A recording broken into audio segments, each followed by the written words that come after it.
Então, amores, né, quando a gente fala por que a forma que a gente aprendeu a se comunicar normalmente, né, e lidar com as nossas emoções não funciona, né? O que é esse não funcionar? Se a gente falar de comunicação, a ideia é tornar comum, né? Tornar assim, transmitir. Uma coisa está na minha cabeça, chegar aí mais ou menos na sua e vice-versa.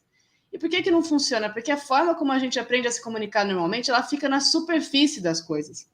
A gente não aprende a buscar, de fato, uma comunicação, a gente aprende a ficar jogando para outra pessoa que está dentro da gente, sem se preocupar se está chegando lá, e vice-versa. Sem perceber que a gente está fazendo isso, né? A história que a Paulinha contou ilustrou isso muito bem. A gente não fala claramente aquilo que a gente quer, e aí a gente se ressente porque as pessoas não sabem, né, o que a gente quer, não fazem o que a gente está precisando, etc. Eu tenho um exemplo aqui agora, né? Eu saí daqui enquanto eu estava me preparando, cheguei lá, cadê o Igor? Igor, meu marido? Cadê Heitor, meu filho? O Igor catou o Heitor e saiu pro clube. Não é um crime, mas ninguém me falou nem tchau, não mandou uma mensagem de WhatsApp. E naquele momento eu, tipo, né? Me senti assim. E aí é que tá. Normalmente, o que costuma acontecer em situações assim? Então eu fico magoada. E aí, na hora que ele chega, como eu senti que ele me ignorou, o que eu vou fazer? Vou ignorar ele de volta. Quem ele tá pensando que ele é? E aí vou ficar aqui, né? E aí, assim, aí ele vai chegar, provavelmente estava indo para o clube, se divertindo com a criança, esqueceu de falar qualquer coisa. Vai chegar, uai, cadê essa pessoa que não fala comigo, não sei o quê? E aí, o que ele vai fazer? O que ela pensa que ela é? Vou ignorar ela também. Aí fica os dois se ignorando. Uma coisa que poderia ter sido resolvida em um segundo vai, às vezes, durar uma noite inteira, talvez dias, porque vai surgir mais dores do passado, naquele dia, aquela hora, aquela vez, você fez igual. Né? Então, assim, esse é um exemplo de como a comunicação que a gente costuma utilizar normalmente gera mais ruído, né? Do que, de fato, comunicação, né? Do que entendimento, compreensão e, enfim, conexão. Acho que é isso. Próximo slide. Vocês querem complementar, gente? Pedro, Dani, Paula? Não? Tá de bom tamanho. Eu quero falar uma coisinha, Lê, que é muitas vezes assim, a gente recebe uma educação, né? Assim, e quando a gente pensa na escola, por exemplo, eu vou fazer uma enquete aqui. Quem aqui na escola teve aula de como se comunicar? Ou aula de como lidar com as emoções? Duvido que muitas pessoas aqui tiveram, não sei nem se alguma pessoa teve, né? Mas a maioria não teve. E eu acho que dá para falar com uma certa certeza que a maioria de nós não teve orientação oficial em relação a isso. Mas todo mundo aprendeu. Alguma coisa todo mundo aprendeu. Todo mundo aprendeu algum caminho para se comunicar e algum caminho para lidar com as emoções. Só que esses caminhos a gente vai aprendendo meio na raça, assim, né?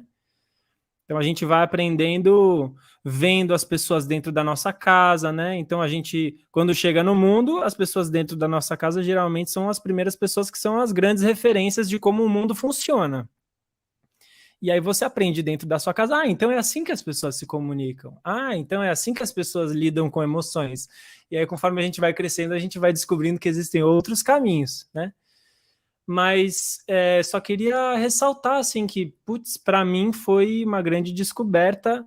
Primeiro, entender que o jeito que eu me comunico vem muito influenciado pelo jeito que eu vi as pessoas se comunicando durante a minha vida, que eu aprendi, que é o jeito que é estimulado muitas vezes, que é competição, que é ganhar no braço, ganhar na força, né?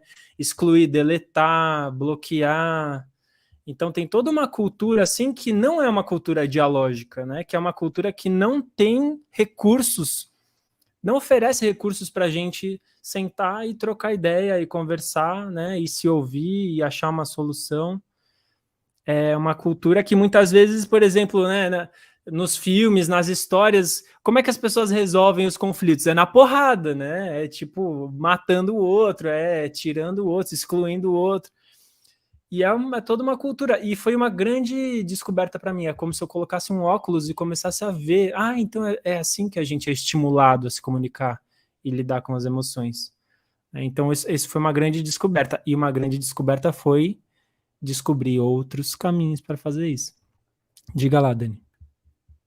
Vou pegar a bola só um pouquinho, porque ouvindo vocês, tem uma coisa muito forte quando eu olho para a nossa cultura, que eu acho que a gente vive numa cultura de desumanização, onde a gente sempre fala assim, alguém está certo e alguém está errado. Uma coisa serve e a outra coisa não serve.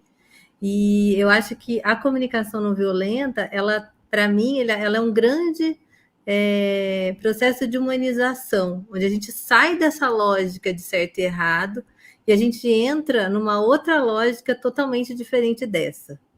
Mas eu queria só falar essa coisa do certo e errado, porque ela é muito forte na nossa cultura. Boa.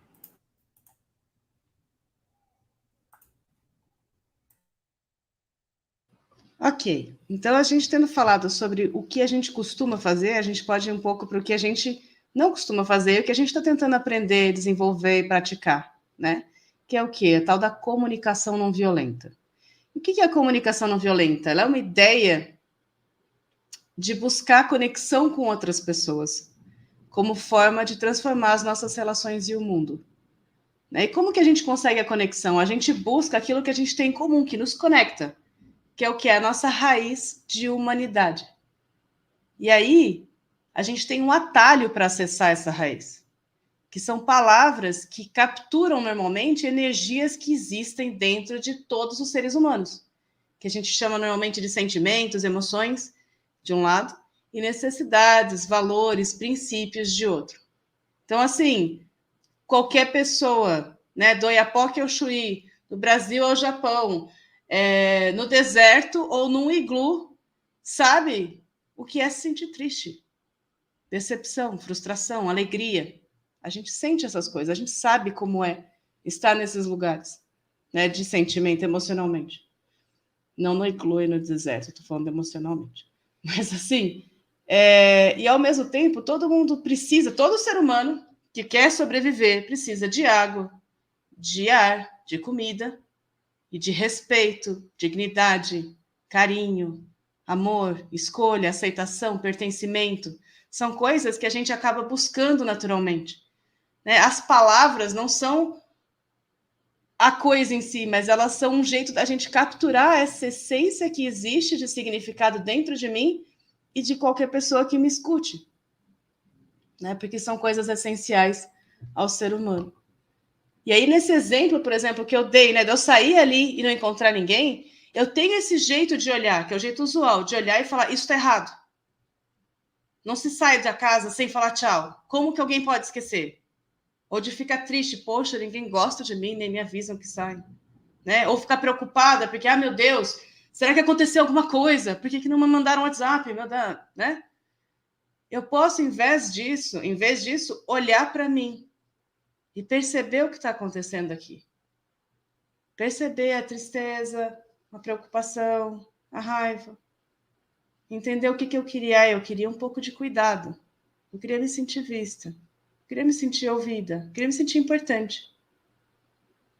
E aí, a partir disso, eu posso respirar e pensar, poxa, acho que talvez eu possa deixar um pouco mais nítido para essas pessoas que para mim é importante que elas me comuniquem quando elas saem de casa, para eu não me surpreender com a ausência delas.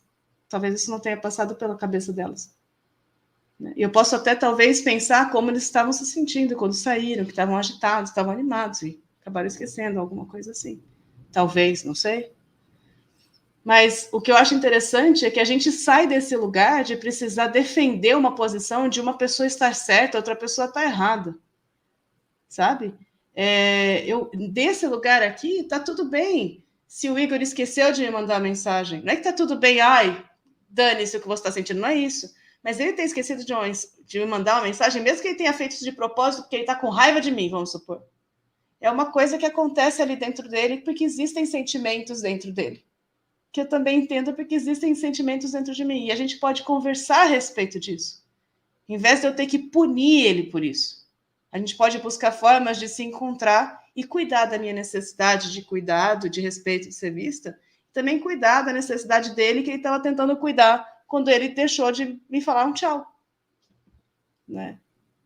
Enfim, são muitas formas de olhar, né? Mas o que a gente busca na comunicação não violenta, então, é acessar essas energias, buscar esse lugar, né, os sentimentos e necessidades dentro da outra pessoa, como um atalho para conseguir me conectar a minha humanidade com a humanidade dela. Porque a gente sabe que em algum lugar a gente tem isso junto, né? Uma das coisas que a gente mais fala na comunicação não violenta é que toda atitude humana, todo ato humano é uma tentativa de atender necessidades, né? Necessidades que todos os outros seres humanos também têm. E isso é um jeito muito interessante de ver a vida, de ver o mundo, de olhar para mim. Porque se eu pensar que qualquer ato meu, inclusive, por exemplo, eu estou falando agora, estou tentando o quê? Estou tentando atender a minha necessidade de expressão, de ser ouvida, de conexão com as pessoas que me ouvem. Quando eu gesticulo também, estou tentando, né? Necessidade de ser compreendida, né? De conexão. Muitas coisas. Você coça o nariz, você está tentando atender a sua necessidade de conforto. E por aí vai. Mesmo que você nem esteja prestando atenção no que você está fazendo, aquilo que você faz é uma tentativa de atender uma necessidade. Ou pelo menos essa é a proposta da comunicação não violenta. Inclusive os julgamentos que a gente tem sobre outras pessoas, a nossa forma de pensar, são todas tentativas de atender necessidades. Se a gente olhar de perto, a gente vai conseguir entender o que tem alguma coisa importante para mim ali, que essa atitude, esse pensamento, essa fala, esse gesto está tentando cuidar, né? E aí, a gente pode pensar que o lugar em que as pessoas se desentendem não é nessas coisas importantes de que a gente está querendo cuidar, que a gente está aqui chamando de necessidades, mas pode chamar de valores, enfim, princípios, né? Mas, porque isso todo mundo tem.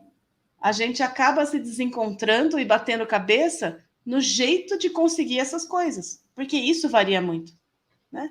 Então, por exemplo, talvez eu queira atender, né, a minha necessidade de diversão sentando para assistir Netflix, e o Pedro queira sair para jogar bola com os amigos, e a Paula queira sair para dançar, né, e a Dani queira ler um livro, né? Então, cada uma dessas pessoas, cada um de nós, escolheu uma estratégia diferente para atender uma mesma necessidade, que é a diversão, né? E aí a gente fica com a sensação de que a gente quer coisas diferentes, a gente quer a mesma coisa no fundo, a gente só está escolhendo formas diferentes de alcançar, né? E daí, se a gente pensa, por exemplo, eu gosto muito de dar esse exemplo, que é Morumbi e Paraisópolis, que são bairros vizinhos. Todo mundo tem necessidade de segurança, mas se você vai no Morumbi, segurança é mais polícia na rua. E se você vai para Paraisópolis, que é uma vizinhança muito mais negra e muito mais periférica, marginalizada socialmente, a sensação de segurança é maior se tem menos polícia por ali, né? Porque são pessoas que costumam viver a brutalidade policial. Então, assim, para ver que assim são coisas aparecem sem interesses opostos, e na verdade o interesse, a necessidade básica é a mesma, de segurança, de cuidado, de proteção, né, de vida. Mas as estratégias são diametralmente opostas, são completamente assim extremos opostos, né? Enfim, acho que quero ver de novo Pedro, Dani e Paula, querem complementar? Boa. Quero complementar sim para quem gosta de saber a origem, de onde veio, quem que criou, né? Então, assim, quem que criou, sistematizou, né? As pessoas usam verbos diferentes aí, mas quem criou foi o Marshall Rosenberg, que é um psicólogo americano, né? Que sistematizou, organizou a comunicação não violenta, mas ele não tirou da cartola, ele não tirou do nada, ele bebeu em várias fontes, e algumas dessas fontes foram a não violência, por exemplo, do Gandhi, né, que estava presente ali no trabalho do Gandhi, presente no trabalho do Martin Luther King, né, e de tantas outras pessoas, e também no trabalho do Carl Rogers, que é o outro psicólogo americano, humanista, né, e hoje em dia a comunicação não violenta está bombando aí no mundo inteiro. Hoje mesmo eu tive uma reunião num lugar onde eu vou dar um módulo, né, na pós-graduação, onde eu vou dar um módulo de comunicação não violenta, e as pessoas me falaram assim: Pedro, as pessoas estão loucas para fazer esse módulo porque a comunicação não violenta está em alta e está bombando e todo mundo está com interesse nisso. Então, tá bombando cada vez mais, né, a comunicação não violenta. E Acho que também uma coisa que eu gosto de compartilhar é que a comunicação não violenta se baseia em 2 princípios, de alguma forma, né? Que é a empatia e a autenticidade, e são quase que 2 lados da mesma esfera, assim, né? Como se complementassem, porque se fosse só empatia, a gente ia sentir falta da autenticidade, né? Se eu sou só empático com as pessoas, mas não boto luz naquilo que é importante para mim, provavelmente isso vai ser uma autorrepressão, um silenciamento, né? Para aquilo que é importante para mim. Agora, se eu só me importo com o que é importante para mim, mas não sou empático, também isso não funciona. Então tem essa dança, assim, essa convivência e esse exercício de trabalhar essas 2 musculaturas. Como é que eu me importo com o que é importante para mim, como é que eu cuido disso, e também como é que eu me importo com o que é importante para outra pessoa. E dentro da comunicação não violenta tem uma parte que é a parte da linguagem. Tem uma parte que é a parte do entendimento das relações, mas também tem coisas específicas de linguagem. Então, eu comecei a descobrir que muitas vezes eu usava palavras para me expressar, que muitas vezes chegavam nas pessoas de uma forma que eu nem ia imaginar, né? Então, assim, diferenciar como é que a gente faz uma observação, o que é julgamento, o que é um sentimento, o que é um pseudo-sentimento, o que é necessidade, o que é estratégia, o que é um pedido, o que é uma exigência, são diferenciações que a gente vai aprendendo dentro do universo da comunicação não violenta, que muitas vezes se manifestam na nossa linguagem e, dependendo de como a gente se expressa, as conversas vão para um lado ou vão para outro, né? A gente sabe que muitas vezes não é o que você está falando, mas é o como você está falando. Então, uma combinação entre um jeito de pensar e um jeito de falar também. Dani, quer complementar? Paula? Quero sim. Quero sim. Só fazer um complemento sobre essa questão, né, que a gente talvez vá comentar um pouquinho mais para frente, mas que queria trazer nessa definição, né, do que é comunicação não violenta, é de que ela não é simplesmente uma teoria que você pode aprender por ler livros, ver vídeos, né? Esse aprendizado bancário que se fala muito, né? Passivo, em que você simplesmente absorve o conhecimento sem praticar. A comunicação não violenta é um aprendizado artesanal. É como você andar de bicicleta, é como você aprender a nadar. Não tem como você ler um livro sobre natação e achar que você vai cair na piscina, pior ainda, no mar, e você vai conseguir se virar ali dentro. Não tem como, né? É importante que a gente veja que a comunicação não violenta tem esse lugar de que a gente vai primeiro experimentar para depois a gente ir conseguindo fazer, né? Eu primeiro vou colocar as rodinhas e vou me equilibrar na bicicleta, vou cair várias vezes até que eu vou conseguir andar. Depois talvez eu consiga tirar uma mão do guidão para coçar o rosto sem cair no chão, né? E nesse aprendizado acadêmico que nós estamos acostumados, né, na maior parte da cultura ocidental, você primeiro aprende e acumula conhecimento para depois fazer. Na comunicação não violenta é o contrário. A gente vai tentando, a gente vai praticando, e aí a gente vai acumulando experiência e conhecimento. Então, queria trazer essa dimensão que é muito importante e que é um pouco diferente, né, da maioria dos aprendizados com os quais a gente tem contato. Boa, valeu, Paula. Diga lá, Lê. Eu queria trazer mais um ponto aqui, lembrado pela Shirley Basile, que está assistindo, né, e perguntou assim, mas mesmo quando a outra pessoa é agressiva, tal, isso é muito importante, por quê? Porque muitas vezes a gente escuta esse nome comunicação não violenta e a gente fica com uma ideia de que é falar fofinho, de que é ser doce, de que é não se colocar, e é aquilo que o Pedro trouxe. Tem 2 pilares, um é a empatia e o outro é a autenticidade. Lembrando que empatia não é abaixar a cabeça e concordar com a outra pessoa. Empatia é conseguir ver que a outra pessoa, é um ser humano, né? Enxergar através da agressividade um ser humano tentando atender suas necessidades. E quando eu faço isso, eu não estou fazendo por amor ao próximo, vamos dizer assim, simplesmente, ou por caridade, ou porque eu sou uma pessoa ótima. Estou fazendo isso porque na hora que eu consigo enxergar essa pessoa como pessoa, isso me ajuda a enxergar a situação de outra forma, né? Então, assim, não é uma questão de altruísmo, mesmo que eu não quisesse viver num mundo em que as pessoas se cuidam mutuamente e se olham com carinho e respeito, a minha capacidade de enxergar a outra pessoa como pessoa é o que permite que eu faça escolhas na hora de reagir ao que está acontecendo. Nesse exemplo que eu trouxe, né, eu saio ali, não vejo ninguém e tal, é na hora que eu me lembro que o Igor é uma pessoa, que pode estar acontecendo N coisas dentro da cabeça dele, do coração dele, que aí eu paro, não, calma, não necessariamente isso tem a ver comigo, isso pode ter a ver com ele. E aí a minha forma de reagir, agora eu tenho consciência, né, do que pode estar acontecendo, eu posso escolher como reagir. Eu não estou mais presa na reação agressiva que eu normalmente teria. Que a gente se vê atacado e só tem essa interpretação, estou sendo atacada. Aí a gente, de repente, tem que voar no pescoço dos outros, porque, né, é só o que nos resta. Mas, enfim, é um jeito da gente cuidar dessas percepções que eu acho que é muito bacana. E eu acho importante também dizer, né, já que o Pedro trouxe um pouco da história da comunicação não violenta, que essa raiz não violência vem muito inspirada por Martin Luther King, por Nelson Mandela, por Mahatma Gandhi, pelos movimentos, né, negro e feminista da década de 70 nos Estados Unidos.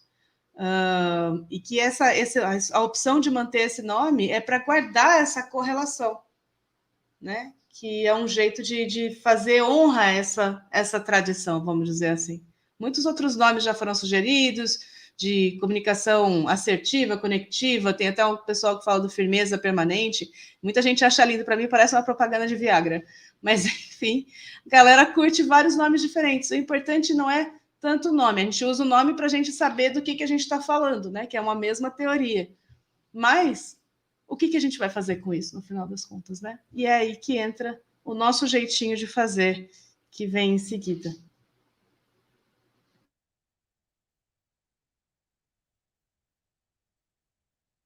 Ok. Então, primeiro, eu vou atender aqui, porque o André fez uma pergunta que eu acho muito boa, tá? Eu sei que te custou. Mas aqui, dentro do que chamamos necessidades, podemos considerar que às vezes a necessidade do outro é agredir? Nesses casos em que o diálogo é cortado pela raiz, a comunicação é possível?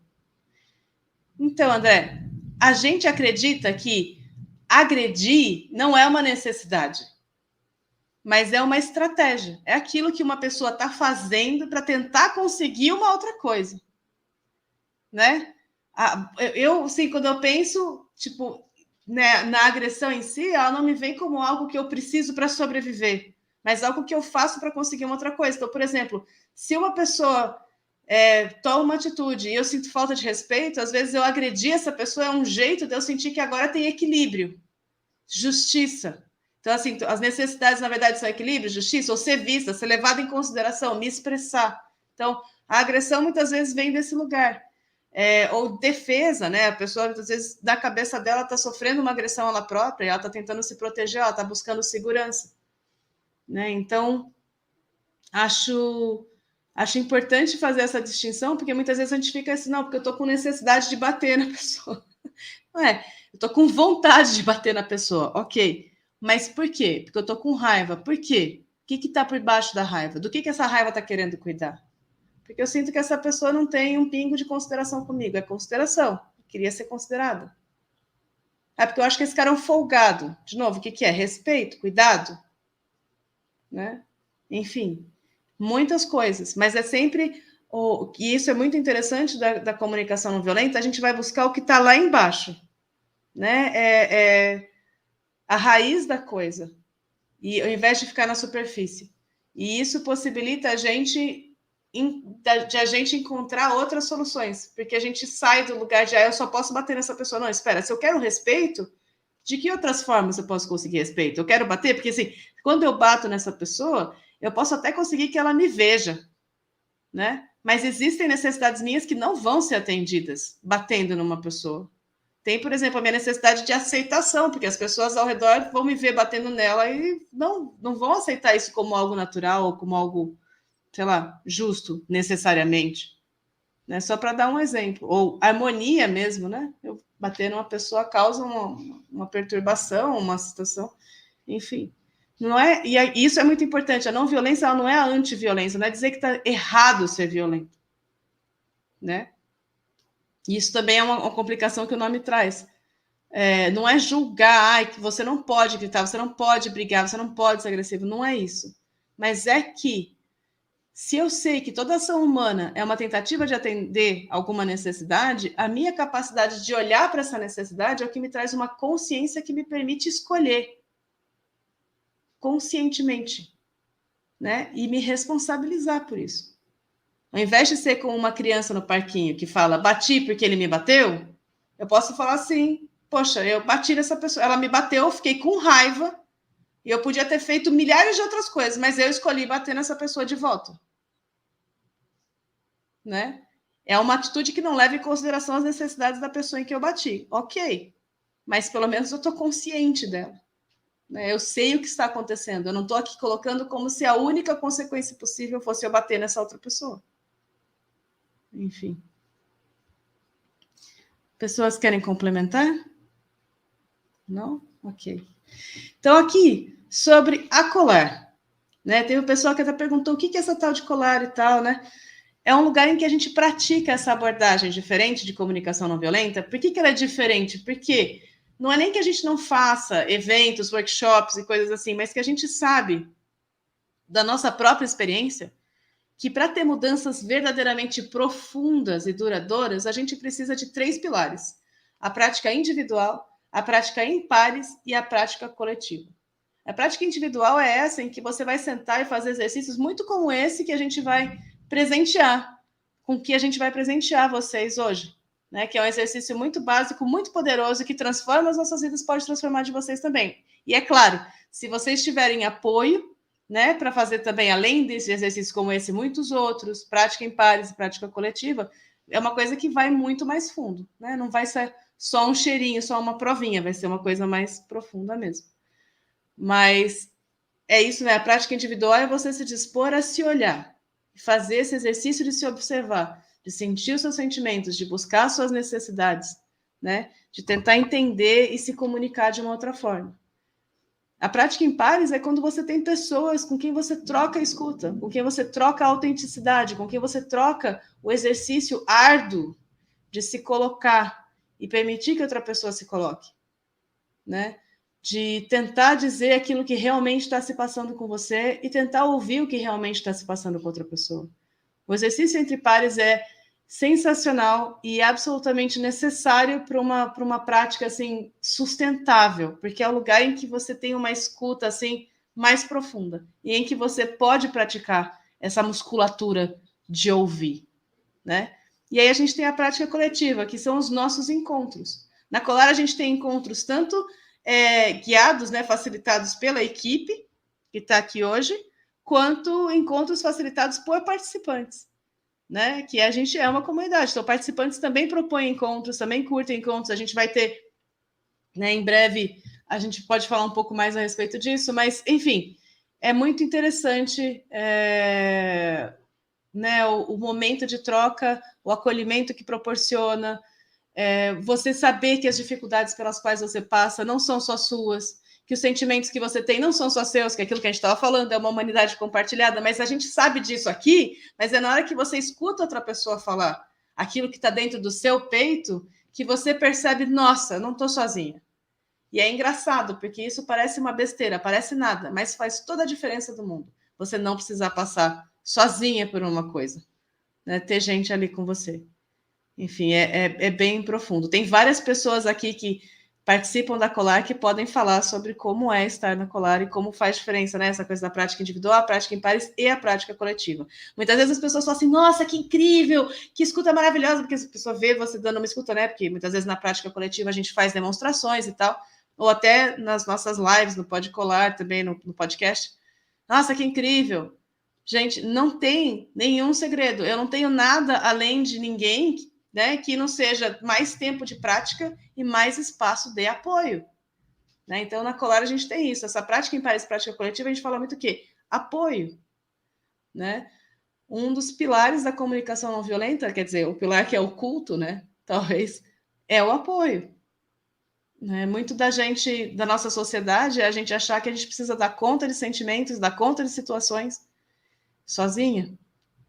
E não é assim que as coisas funcionam. A gente é humano, a gente se desenvolveu socialmente, a gente desenvolveu a linguagem porque a gente tem a necessidade de falar, de se colocar, de se comunicar, né, em diversos tons e nuances diferentes. Então, se permitir buscar ajuda, receber ajuda é fundamental, né? Esse apoio, essa base.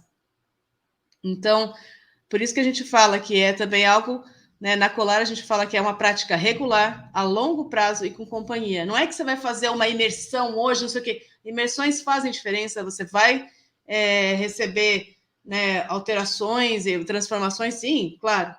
Mas é o longo prazo, a regularidade, a manutenção daquilo no seu dia a dia. Porque uma coisa é você fazer um retiro num lugar que tem gente cozinhando para você, arrumando a sua cama, né? Tipo assim, tudo, ai, flores e rosas perfumadas, e todo mundo ali fala CNVs, e ai, que lindo. E aí você cai na vida real, meu. Sabe? Com trânsito, com criança chorando, com tripla jornada, né? Com conta atrasando. E aí que você vai precisar o quê? De apoio e de regularidade para você conseguir sustentar na vida real, no concreto, aquilo que você aprendeu nesse final de semana maravilhoso. Né? Por isso que na Colar, ao invés do final de semana maravilhoso, o que a gente tem é o quê? É uma manutenção de vários encontros semanais e de apoio constante para a prática e incorporação no dia a dia, né? Outro ponto que é muito forte da nossa abordagem, do nosso olhar para a comunicação não violenta, é que a gente olha para as responsabilidades individuais e sistêmicas, né? Então, a gente sai do lugar que isso é uma coisa muito comum, né? Do empaticídio, né? De achar que eu sou empática, então eu vou deitar no chão para outra pessoa passar. Porque muita gente cai nessa ideia, né? Quando começa a conhecer a comunicação não violenta, né, inicialmente. E, na verdade, é o quê? Você se responsabilizar pelo que é seu e deixar para outra pessoa aquilo que é de responsabilidade dela. Porque a responsabilidade é poder. O que você tem, de fato, poder para alterar? Muitas vezes você não tem nada que você vai poder fazer com aquilo que está acontecendo. Mas você ainda pode, o quê? Escolher como você vai lidar com o que está acontecendo. Isso ainda está sob seu poder? Isso ainda é a sua responsabilidade. A responsabilidade que a gente trata aqui não é culpa. A responsabilidade é onde eu tenho poder, eu tenho escolha. E aí eu tenho responsabilidade. O que eu vou fazer com isso? Né? E eu acho muito legal, por quê? Porque esses ambientes, né, em que a gente fala muito de emoções, de sentimentos, de aquele bateu, doeu, leva que é seu, que não sei o quê. Muitas vezes a gente cai numa visão muito liberal, né, da pessoa, das dores humanas. Então é muito comum que a gente olhe para uma pessoa sofrendo e fale, né, esse é o seu complexo de vítima, esse é o seu problema. E sem olhar, por exemplo, a situação em que essa pessoa se encontra dentro do sistema de que ela faz parte. Porque não existe coletividade sem indivíduo e não existe indivíduo sem coletividade. Né? Então a gente leva sempre em consideração esse lugar dentro da gente que é informado pela nossa classe social, pela nossa raça, pelo nosso gênero, pela nossa sexualidade. E como, né, só para dar alguns exemplos, e como esses fatores, às vezes, afetam a nossa percepção da gente e de outras pessoas. Né? Em que lugares desses que a gente ocupa todos, a gente tem responsabilidades?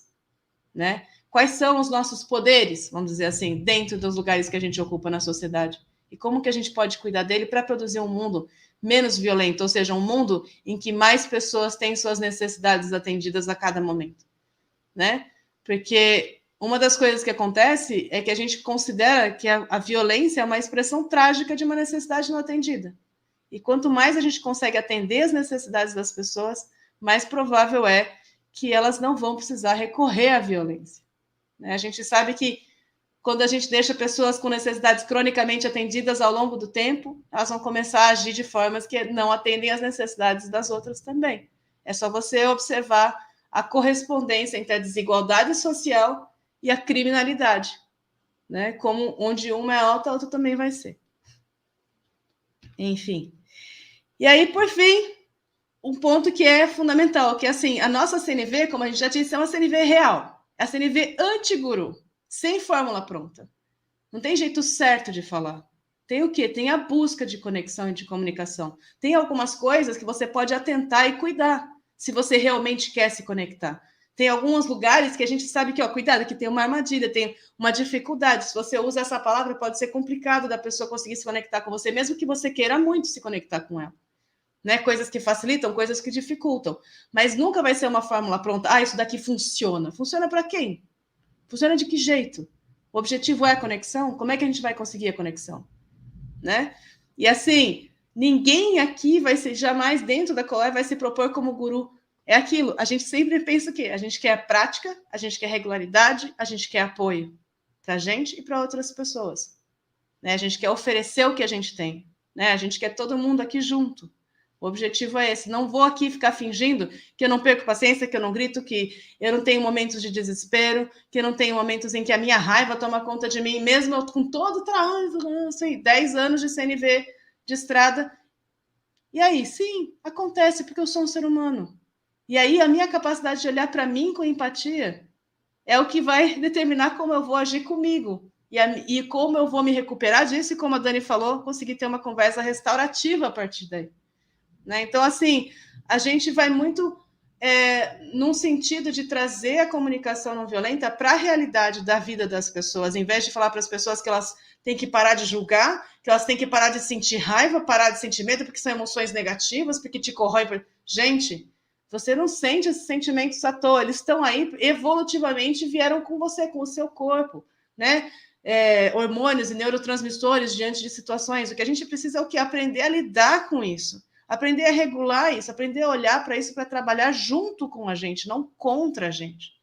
Né? Se a gente olha para o nosso coração como um bicho a ser domado debaixo de chicotada, ele nunca vai funcionar a nosso favor. Ele vai estar constantemente se rebelando contra nós.